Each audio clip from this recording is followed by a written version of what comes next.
Hello friends, this is Bipul Ramchiary. Welcome to B.Ed classes. आं दिनै मोनसे गोदान भिडिअ लानानै फैलायबाय। दिनैनि बे भिडिअ आं थांनाय 2019 मायथाइयाव जालांनाय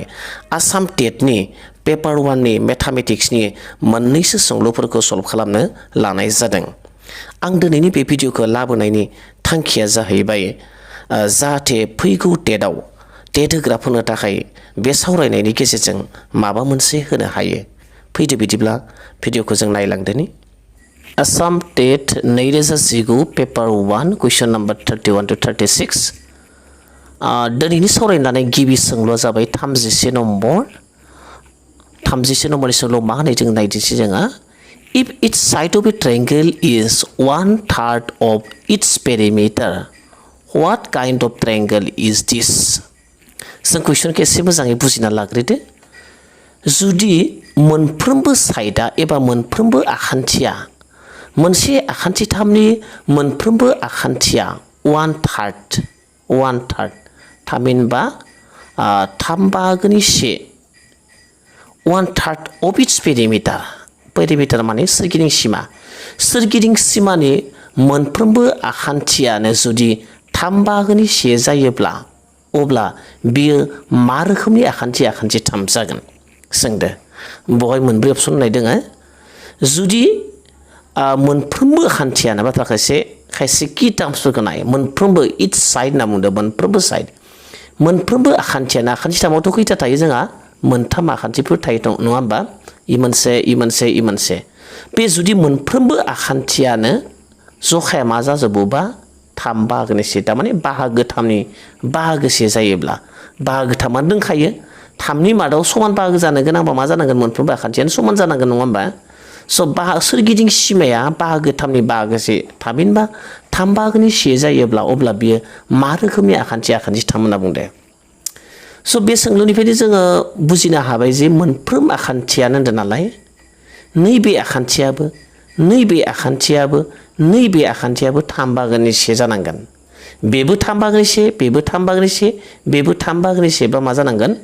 मोनफ्रोमबोआनो समान जखानि जानो नांगोन होननाय बाथ्रायाबो जाहैबाय नङा होमबा? होनब्ला मोनफ्रोमबो जुदि समान जानांगोनब्ला बे मा आखान्थिथाम जागोन? गोरोब आखान्थिथाम जागोन। थामहिनबा इकुइलेटारेल ट्रायंगल जागोन होननानै जोङो बुंनो हाखायो। थेवबो जोङो बेवहाय होनाय अपसनफोरखौ लानानै सावरायलांनोसै जाहाथे बै रोखोमनि मा रोखोमनि आखान्थिथाम होनाय जादों बेनि खायसे प्रपार्टिसफोरखौबो जों बेसे मोनथिनानै मोनो आरो। नायदोनि जों ए नाम्बाराव मा होनाय दङ? आइस'सेल्स ट्रायंगल नैबेखौ आं होना दोनदो। नैबे मोनसे आइस'सेल ट्रायंगलनि मोनसे सावगारि नायो। गोरोबनै आखान्थिथाम। नैबे आखान्थिजों बे आखान्थिजों मा समान? बे आखान्थिजों बे आखान्थि समान आरो नैबे आखान्थिया समान नङा। एबा दोंनै आखान्थिया समान आरो बेबायदि आखान्थिथामखौ मा होनना बुङो? आइस'सेल्स ट्रायंगल होनना बुंनाय जायो एबा गोरोबनै आखान्थिथाम। गोरोबनै माने सोदोबानो खिन्थादो नामानो खिन्थादो जे गोरोबनै मोननैया समान। बेखौ आइस'सेल्स ट्रायंगल होनना बुंनाय जायो। बे आइस'सेल्स ट्रायंगला मा जानो हाया? बेयो मोनफ्रोमबो आखान्थिया 3 बाहागोनि 1 जाथावा। मोनफ्रोमबो आखान्थि होननाय लोगो लोगोनो मोनथामबो आखान्थियानो एखे जखानि जानांगौमोन। नाथाय मोनसे आखान्थियाथ' नैबेयो एखे जखानि नङा। नैयो इसोर मोननैयासो एखे जखानि। बेयो गोरोन्थि अपसनखा। थामहिनबा जों मोनसे अनजिमानि मान होनानैबाबो जों बेखौ फोरमान होनो हायो। हमनानै ला नैबे आखान्थिनि जखाखौ जोङो 2 लाबाय। नैबे आखान्थिनि जखायाबो अब्लानिया मा जागोन? 2 जागोन। जिहेथु बे मोननै आखान्थिया समान नालाय बे नैबे आखान्थिखौ जों हमना लाबाय साप'ज 1। दानिया सोरगिदिं सिमाया मा जागोन? सोरगिदिं सिमा माने बिनि आखान्थिफोरनि गासै साइडनि लावथाइखौनो मा होनना बुङो? सोरगिदिं सिमा होनना बुंनाय जायो। 2 दाजाब 1 समान बेसेबां जागोन? 5। थामहिनबा बेनि पेरिमिटारा बे आखान्थिथामनि पेरिमिटारा बेसेबांनो? 5 सेन्टिमिटार। अब्ला नैबे आखान्थिया बेसेबां जागोन? 5नि बेसेबां बाहागो जागोन? अब्ला जों बेखौ मिथियो जे बेखौ मा होनना बुङो? बे आखान्थिनि जखाया जागोन 5 बाहागोनि 2। बेयो 5 बाहागोनि 2 जायोब्ला नै मोनसेयाबो मा जागोन? 5 बाहागोनि 2 जागोन। नै मोनसेयाबो 5 बाहागोनि 2 आरो नै मोनसेया मा जागोन? अब्लानिया 5 बाहागोनि 1 जागोन नङा होमबा? 5 बाहागोनि 1। बेवहाय जोङो मोनसेबो 3 बाहागोनि 1 मोनाखिसै। जायखिजाया जायखिजाया अनजिमायानो लाया मानो जायखिजाया जखायानो लाया मानो जोङो बे गोरोबनि आखान्थि थामखौ जों माब्लाबाबो 3 बाहागोनि सेबनाय सोरगिदिं सिमानि मोनफ्रोम साइडखौ जोङो 3 बाहागोनि से मोननाय नंखाया स' बियो मा जागोन बे जागोन गोरोन्थि अपसन ए नाम्बारा थिग बिदिनो बि नाम्बारखौ नायलायनोसै राइट एंगल ट्रायंगल माने खनाथि आखान्थि थाम खनाथि आखान्थि थाम नैबे खनाथि आखान्थि थामनि मोनसे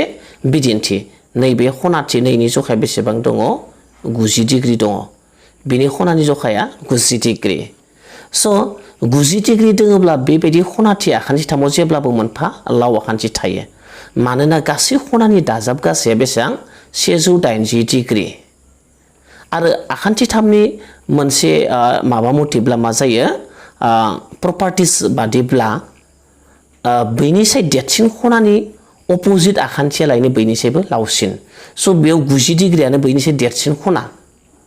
बेखौ बर' खनाथि आखान्थि थामबो बुङो स' 180 डिग्री थायो नालाय नैबेयावनो जुदि 90 थायोब्ला हयथ' बेयाव मा 90 निसे फिसा थानांगोन हयथ' बहाय 45 थानो हागोन एखि 45 थानो हागौ नङा होमबा अब्ला बैनिसाय देरसिन खनाया मा जागोन नैबे 90आ जाबाय बैनिसाय माने देरसिन खना स' बिनि अपोजिट साइडआव बे नै जागोन स' बे साइडआ बैनिसाय लावसिन जागोन थामहिनबा बेखौ पाइथागरासआ मा होनना बुंदों हाइपोटेनियास होनना बुंदों बेखौ लाव आखान्थि होनना बुंदों नैखौ पारपेन्डिकुलार थोंगोर आरो नैखौ मा होनना बुंदों बेस एबा हासा आरो बेखौ लानानै बिथाङा बिनि साइडफोर दिहुननायनि मोनसे फर्मुलाबो होदों मा होदों पि स्क्वायर प्लास बि स्क्वायर इजुकेल मा ओइच स्क्वायर थोंगोरनि बर्ग दाजाब हासानि बर्ग समान मानो लाव आखान्थिनि बर्गनो स' बे लाव आखान्थि दोङोबा आखान्थिफोरानो गोरोबलायाब्ला बे माब्लाबाबो मोनफ्रोमबो आखान्थिया 3 बाहागोनि से जाखाया 3 बाहागोनि से बोरै जानो मोनफ्रोमबो आखान्थिया 3 बाहागोनि से जाया जे मोनफ्रोमबो आखान्थिनि नालाय बेवहाय टार्म्सआ अब्ला मोनफ्रोमबो समान जानो नांगौमोन ओंखायनो बेबो मा जागोन गोरोन्थि अपसन थेवबो जों अनजिमा होना बेखौबो नायनि नैबे लाव आखान्थि हिसाबै बेखौ लाबाय जोङो 5 सेन्टिमिटार से नैखौ हमना लाबाय जोङो 3 सेन्टिमिटार आरो नैखौ लाबाय जोङो 4 सेन्टिमिटार स' सोरगिदिं सिमाया बेसेबां जागोन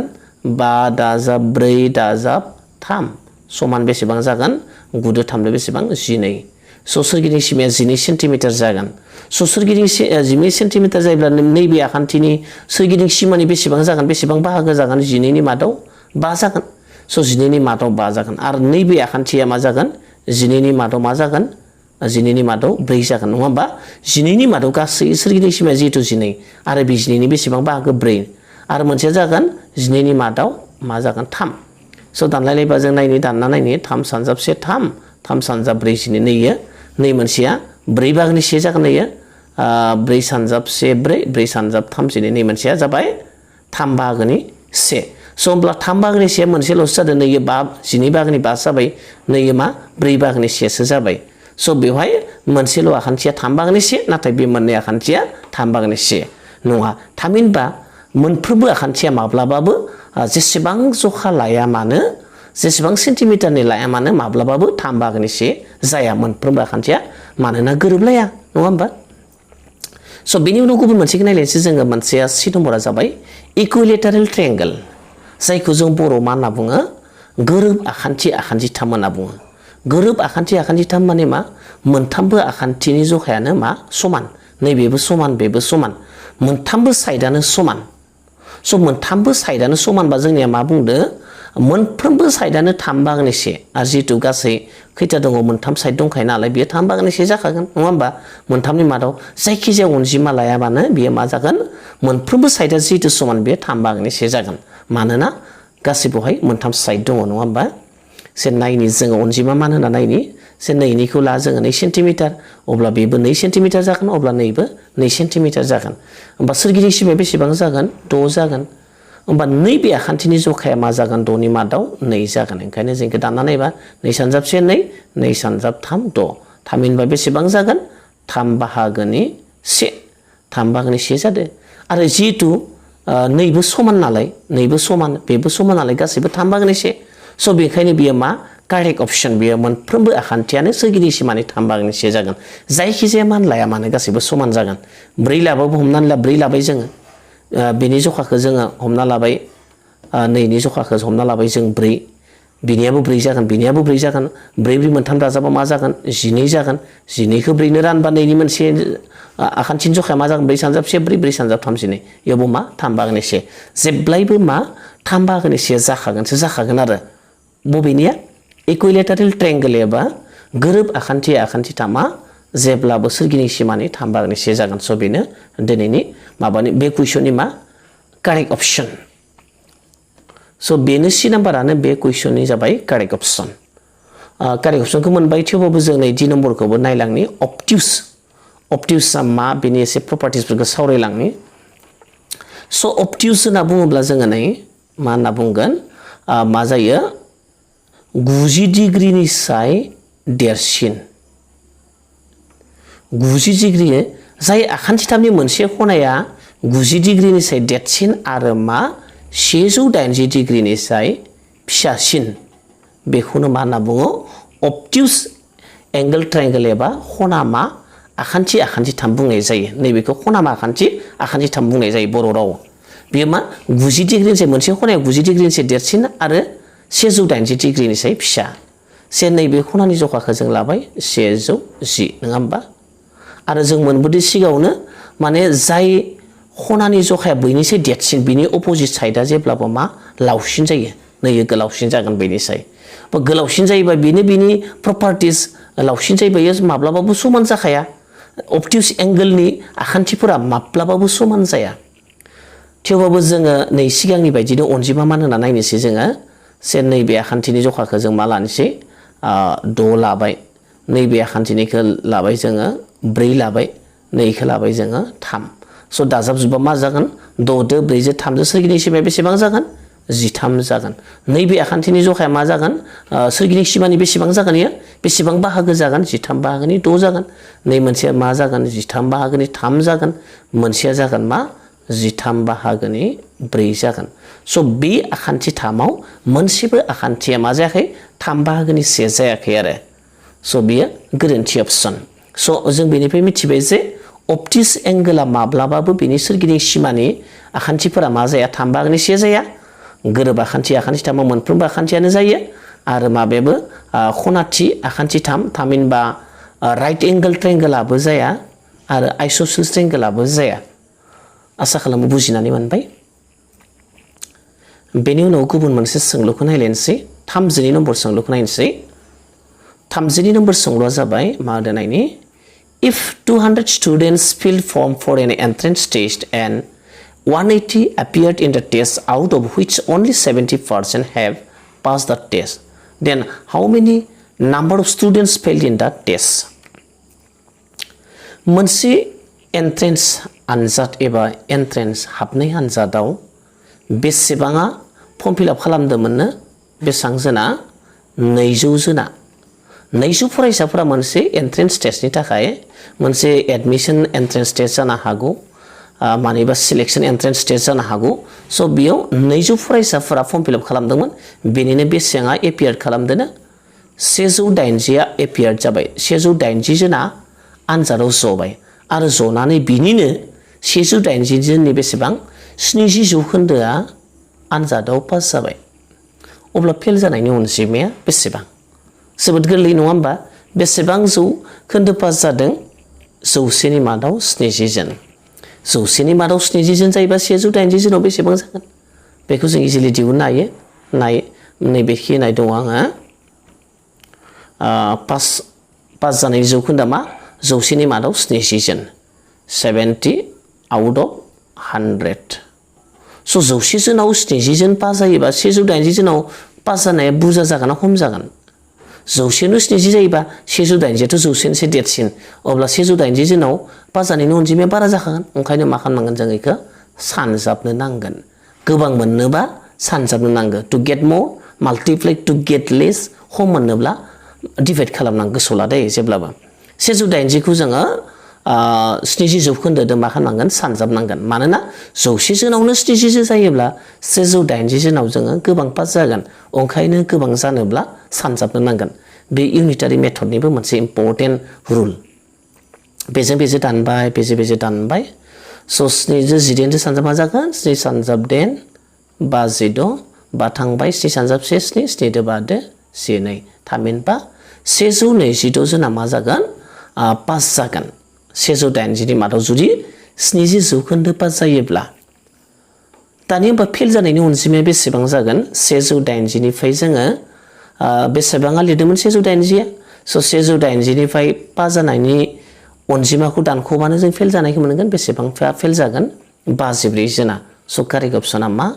बी 54 जोना फेल जागोन स बेबायदिनो जोङो पार्सेन्टेजनि जेंनाफोरखौ सुस्रांनो हायो आरो बेनि उनाव जों गुबुन मोनसे सोंलुखौ नायलेनसै गुबुन मोनसे सोंलुआ जाहैबाय 33 नम्बरा मा बुंदों नायनोसै जोङो A class of boys stands in a single line. One boy is 19 in order from the both the ends. How many boys are there in the class? Question केसे बुजिनानै लाग्रो जों मोनसे थाखोनि हौवासाफोरखौ मोनसे लाइनावनो फसंनाय जादों गसंनो होनाय जादों गसंदो मोनसे थाखोनि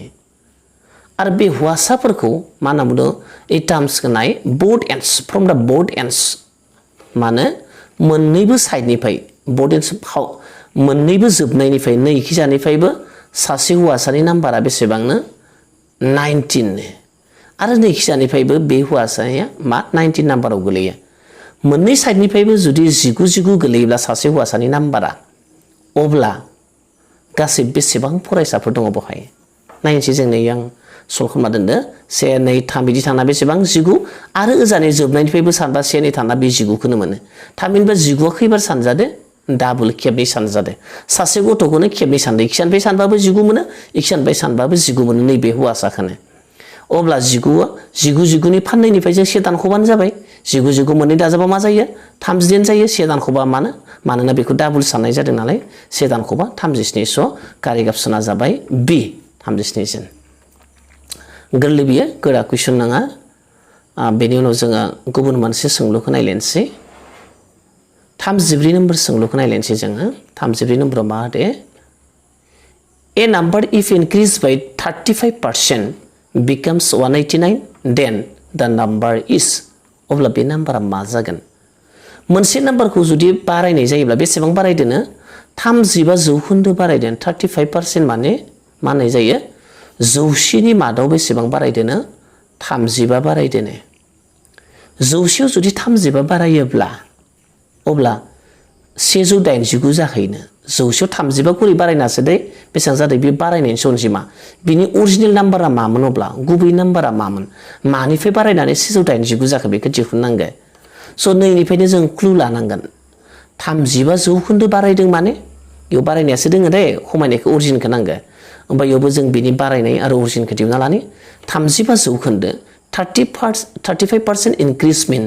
35 जौखोन्दो बारायनाय माने जों मा होनना बुंनांगौ 100 becomes 100 plus 35 is equal to 135 ना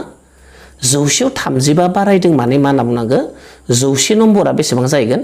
35 बारायबा 135 थामहिनबा बेखौनो जों लजिक बायदि जों बेखौनो बुंनो हागौ जे 135 नि अरिजिनेल नाम्बारा बेसेबांमोन 100 नाबो बुंजाया होमबा 135 बारायना 135 जायोब्ला 135 नि गुबै नाम्बारा मामोन 100 मोन दा जोंनिया नाय साइडखौ नायना ला जोंनिया बारायनाय नाम्बारा दङ अरिजिना गैया होमबा इयावबो नै बारायनाय नाम्बारा जाबाय 135 आरो अरिजिन नाम्बारा बेसेबां 100 ओंखायनो जोङो जाय बारायनायासो दङ नालाय अरिजिन नाम्बारखौ नांगौ अरिजिनखौ आगदा खेना लानायनिखायनो therefore 135 was before increase बेसेबांमोन 100 मोन जों मा बुंनो हागौ जे बेनिखायनो उल्था उल्टी 135 बारायनायनि सिगां बेसेबां मोनो 100 सो मोनो नैखौबाय थिखांना लानाय सायाव थिखांना लानि अब्लानिया नुजोबाखै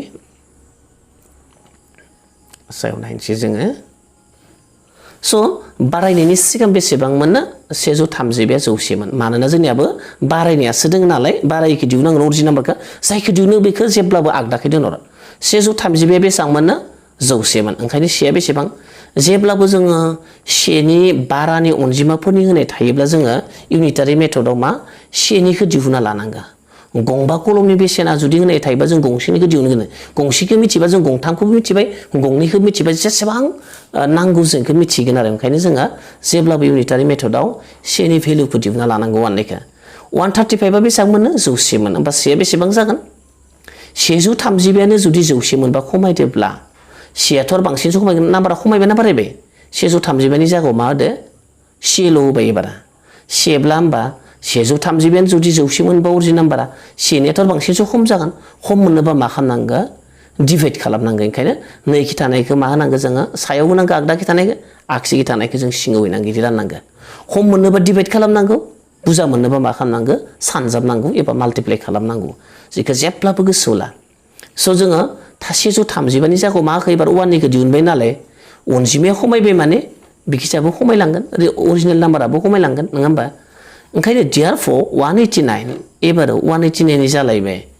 सेनि जायगायाव सेनियासो खमायना डिभाइड जादोंमोन एबार 189 सेनि जायगायाव जों मा होखो 189 होबाय थारमाने थामहिनबा बारायबाय होमबा 189 नि एसे बारासिन जाखागोन सेनिसाय ओंखायनो मा बारायगोन मा खालामनांगोन माल्टिप्लाइ नैखौ सानजाबबाय नङाबा नोंसोरनो कनफिउजन जानो हागौ जे मा खालामो माब्लाबा सानजाबो कारना मा स' टु गेट मर बांसिन मोननोब्ला मा जायो सानजाबनांगौ खम मोननोब्ला डिभाइड खालामनांगौ स' नायदो जोङो नै इथ'यै दंखायो सेनिया 135 बाहागोनि 100 मोन नालाय 189 निया सानजाबना होबाय सानजाबना होबा रानबा जों बेसेबां मोनगोन 140 मोनगोन थामहिनबा रियेल नाम्बारा बेसेबांमोन 189 नि अरिजिन नाम्बारा बेसेबांबानो 140 मोन स' कारेक्ट अपसना 140 मा मोनयो नायनि जोङो कारेक्ट अपसना 140 नै सि नाम्बारामोन 140 स' बेबायदिनो जोङो सल्भ खालामनो हायो आरो इयाव आं इउनिटारि मेथडनि मोनसे इम्परटेन्ट रुलखौ होदों नै इउनिटारि मेथड इउएम मिन्स टु गेट मर माल्टिप्लाइ टु गेट लेस डिभाइड बुरजा मोननोबा सानजाबनांगौ आरो खम मोननोबा मा खालामनांगौ राननांगौ स' गुबुन मोनसे जोङो फिसा अंक लानि जोङो नै गंबा पेननि बेसेना बेसेबांनो गंबा कलमनि बेसेना होनाय दङ बेसेबां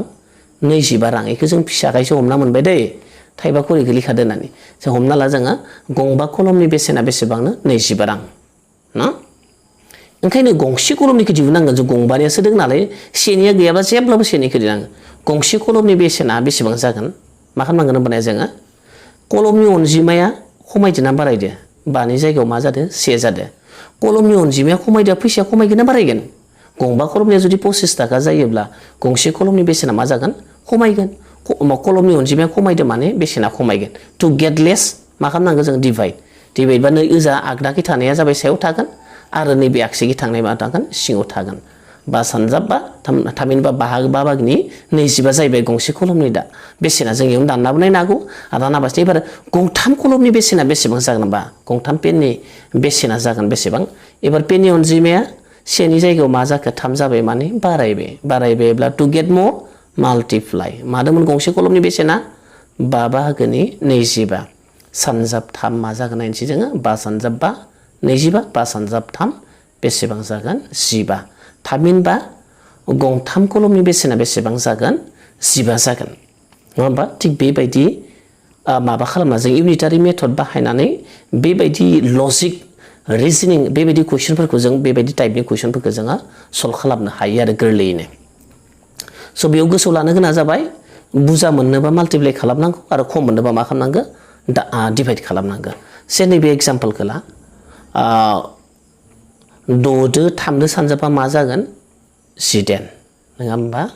6 3 सानजाबा मा जायो बारायो आरो जुदि 6 3 रानोब्ला 6 निफ्राय 3 रानना होयोब्ला बेसेबां जागोन 2 थांगोन 6 राननाय 3 समान 2 थारमाने रानोब्ला मा लाङो खमायलाङो आरो सानजाबा बारायलाङो थिग बेबायदि इउनिटारि मेथडआवबो बुरजा मोननो थाखाय माल्टिप्लाइ खालामनांगौ खम मोननो थाखाय मा खालामनांगौ डिभाइड खालामनांगौ खोब इम्परटेन्ट रुल बेयो आसा खालामो बुजिनानै मोनबाय बेनि उनाव जों गुबुन मोनसे सोंलुखौ नायलायनोसै 35 नम्बर सोंलुखौ नायनोसै जोङो 35 नम्बर सोंलुआ मा होदो if the diagonals of a quadrilateral bisect each other at right angles then this quadrilateral is a मा होनना बुंनाय जायो मोनसे if diagonals of a quadrilateralनि मोनसे क्वाड्रिलेटारेला जुदि बिनि मोननै डायगोनेल्सआ जुदि गावजों गाव एखे समानै बाहागोनै खनाथि आखान्थि थामाव जुदि दानलाय लायोब्ला अब्ला बियो मा रोखोमनि क्वाड्रिलेटारेल जागोन बेखौ जोङो दिहुननांगौ दानिया नायनोसै आं बेवहाय इयाव मोनथाम अपसन दं नालाय ट्रेपेजियाम रम्बास पेरेलग्राम स नै जाबाय ट्रेपेजियाम नै जाबाय रम्बास नै जाबाय पेरेलग्राम स बे आंनि सावगारिनिफ्राय मिथिखाबाय जे बबे मोनसेया माने राइट एंगोलाव बाइसेक्ट जागोन जों नुखाबायानो थेवबो आं एसे बुंना होदोनि नायनि जों बायसे नारना लानि गोजौआव नायनि नैबे जाबाय ट्रेपेजियामाव मात्र मोननै साइडाल' जायखिजाया मोननै साइडा पेरेरेल जायो नैबे साइडा पेरेरेल जायाखै स बे मोननैया पेरेरेल जादों स ट्रेपेजियामनि माने माबाफोरा गोरोबलाया साइडफोरा गोरोबलायाखै ओंखायनो बेनि माबाया जायो डायगोनेल जेब्लानोखि जों बोनाय जायो नैखौ डायगोनेल्स होनना बुंनाय जायो दे बे डायगोनेल्सखौ जुदि बोयोब्ला मोननैबो डायगोनेल्सआ मा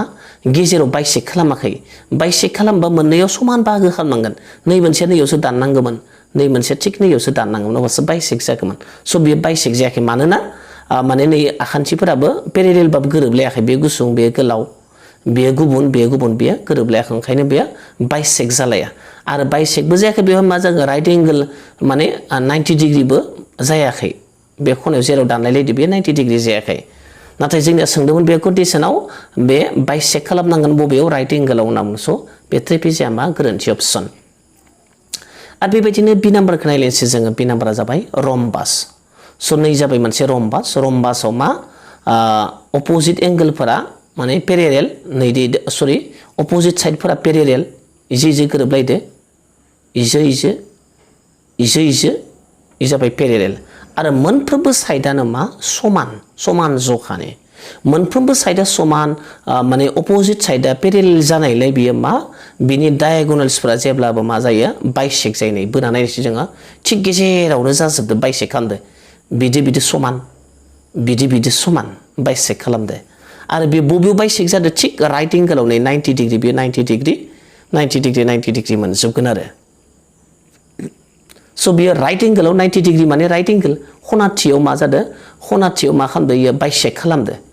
स बिनि डिग्रीया 90 डिग्री जाजोबगोन आरो स बे कारेक्ट अपसना जाबाय रम्बासमोन बे सोंलुनि जोङो फिननायखौ मोनबायबाबो जोङो गुबुन मोनसेखौबो नायनि नैयो सि नाम्बारा जाबाय पेरेलग्राम स पेरेलग्रामा नै अपोजिट साइडा पेरेरेल जायो बिदि पेरेरेल आरो बियो पेरेरेल इसो मोननैया पेरेरेल बिसो मोननैया पेरेरेल आरो बे मोननैबो साइडा अपोजिट साइडा पेरेरेल जानायलाय समान जखानि जानायलाय साइडाबो समान जखानि जानायलाय आरो आखान्थियाबो समान जखानि अपोजिट साइडनि आखान्थियाबो समान जखानि बिदि समान स समान जानायलाय बियो थिक बाइसेक्ट जादों नै बे डायगोनेला बाइसेक्ट जादों बिदो समान जेराव दाननायलाय समान जादों समान बाहागो इदि समान बाइसेक्ट जादों नाथाय बे मा जायाखै राइट एंगोलाव बाइसेक्ट खालामाखै 90 डिग्री जायाखै बेनिखायनो बे मा गोरोन्थि अपसन स जों बेनिफ्राय मिथिना ला जे पेरेलग्रामा मा खालामो डायगोनेल्सफोरा बाइसेक्ट खालामो इच आदार नाथाय बे 90 डिग्री जाया नाथाय रम्बासनिया बाइसेक्टबो जायो आरो मा जायो 90 डिग्रीयाव जायो आरो माबानिया ट्रेपेजियामनिया खिन्थु मा जाया बाइसेक्टबो जाया इच आदार डायगोनेला बाइसेक्टबो जाया आरो मा 90 डिग्रीबो जाया स बेखौ गोसोआव लाब्लानो जाबाय आरो मोनसेयाथ' जाबाय दि नम्बरा नान अफ दा एबभ मा गोजौनि मोनसेबो नङा स कारेक्ट अपसना जाबाय नै रम्बासामोन न बेनि उनाव गुबुन मोनसे सोंलुखौ नायलायसै दिनैनि भिडिअनि जोबथा सोंलु बेखौ नायनि जोङो 32 नाम्बाराव मा होनाय दं नायनि फाइन्ड द number of triangles in figure given बे गाहायाव होनाय बे फिगाराव होनाय ट्रायंगल्सफोरनि नाम्बारखौ दिहुननांगौ बेसेबां ट्रायंगल्स दङ बे फिगाराव स बेखौ जों जुदि स्टाडि खालामनानै नायोबा बेवहाय मोननै टाइपनि फिगार नुयो मोनसे जाबाय ट्रायंगल मोनसे जाबाय मायो स्कुवेर माने रेक्टेंगलब्लाबो जागोन स्कुवेरबाबो जागोन मोनसे जाबाय आखान्थिथाम नुदो आरो मोनसे जाबाय मा रेक्टेंगल स बे ट्रायंगला नैबे रेक्टेंगलनि सायाव जाना दङ थिग बेबायदि जाना दङ स गिबियाव आं आखान्थिथामनि बाथ्राखौ बुंनोसै आखान्थिथामनि माबाखौ इजिलि माबायदि दिहुननो हायो जुदि आखान्थिथामखौ जुदि थोंगोरै बाहागो खालामनाय जायोबा नै थोंजोङै जुदि बाहागो खालामनाय जायोब्ला अब्ला माबायदि दिहुननांगौ बेनि आयदाखौ आं होनोसै स' नैखौ मानो नाम्बारिं खालामना लानांगौ जाबाय 1 2 जाबाय दब्लायफोरखौ 2 आरो बेनि उनाव जों दाजाबनांगौ 1 दाजाब 2 समान बेसेबां 3 थामहिनबा नैबे आखान्थिथा नैबे फिगाराव खैथा आखान्थिथाम दङ मोनथाम आखान्थिथाम दङ नायनोसै नंगौना नङा जोङो ना नैबे मोनसे आखान्थिथाम नैबे मोनसे आखान्थिथाम मोननै जाबायना आरो बे मोननैजों लोगो नांनानै मा जादों मोनसे आखान्थिथाम जादों थामहिनबा बेवहाय बेसेबां दङ बे आखान्थिथामाव बेसेबां दङ 3 दङ नैबेखिनियाव मोनथाम आखान्थिथाम दङ स' आखान्थिथामखौ जों बेबायदि दिहुननाय जायो आं आरो गुबुन मोनसे उफ्रा मोनसे माबा होबावदो आखान्थिथाम 2 दों 1 2 1 स' बेयाव मोनबेसे बे फिगाराव मोनबेसे आखान्थिथाम दङ होनना बुंब्ला माबोरै दिहुनगोन जोङो थिक नै दानिनि नेमखौ फल' खालाम 1 2 3 दाजाबजोबब्ला मा जागोन 1 2 2 3 3 2 3 2 मा जागोन 6 बेवहाय बेसेबां दङ 6टा आखान्थिथाम दङ नोंगा नङा नायनोसै जों कनफार्म खालामनि नैबे मोनसे नाम्बार होनायाथ' मोनसेखा मोनसे ए मोननै 3 नाम्बारा जाबाय मोनथाम दानिया 3 नाम्बारनिफ्राय नै मोननै आखान्थि 1 आरो 2 खौ लानानै मोनसे जाबावबाय 3 निफ्राय बेसेबां जागोन मोनब्रै जाबाय मोनब्रै आरो एबार 2 आरो माबाखौ लाबाय 2 आरो 3 खौ लाबाय बेसेबां जाखो मोनबा जाबाय ना एबार 1 2 3 मोनथामखौबो लाना मोनसे आखान्थिथाम जालायबाय बेसेबां जाखो मोन 6टा स' बेसेबां दङ मोन 6टा आखान्थिथाम दङ स' इजिलि जुदि आखान्थिथामा नैदि थोंजोङै थोंगोरै जुदि बाहागो खालामोब्ला जों बेबायदि नाम्बारिं खालामनानै दाजाबना होबानो जाबाय अब्लानो जों टटेल आखान्थिथामखौ मोनगोन आरो दानिया जों नायलायनोसै नैबे स्कुवेर एबा रेक्टेंगोलखौ नायनि जों स्कुवेर एबा रेक्टेंगोल एबा आखान्थि 4 महरनि माबाखौ माबोरै साननाय जायो आखान्थि 4 महरनि फिगारनि आखान्थिथामफोरखौ बोरै साननाय जायो माबोरै दं नायनि गेजेराव बाहागो खालामदो एरै आरो मा क्रस खालामदो गेजेराव स' बेबायदि आखान्थि 4 महरनि जायोब्ला जों बेखौबो थिक नाम्बारिं खालामना लानांगोन 1 याव 2 3 4 5 6 7 8 गासै खैथा दङ 8 गासै 8टा दब्लाय मोनबाय बे 8खौ जों सोरदो मा खालामनांगो 2 जों सानजाबना होनांगो 8 सानजाबनाय बेसेबां 16 थामहिनबा बेवहाय बेसेबां दङ 16 दङ 1 2 3 4 5 6 7 8 गासै बेसेबां दङ इयाव 16टा दङ आखान्थि 4 आव 16 आरो आखान्थि 3 आव बेसेबां दङ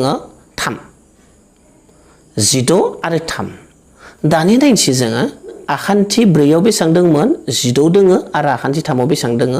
टटेल मा जाना दङ बर्तमान 19 आरो जाना दङ नाथाय नैबेयाव आखान्थि 3 आ सोरदो कानेक्सन जाना दङ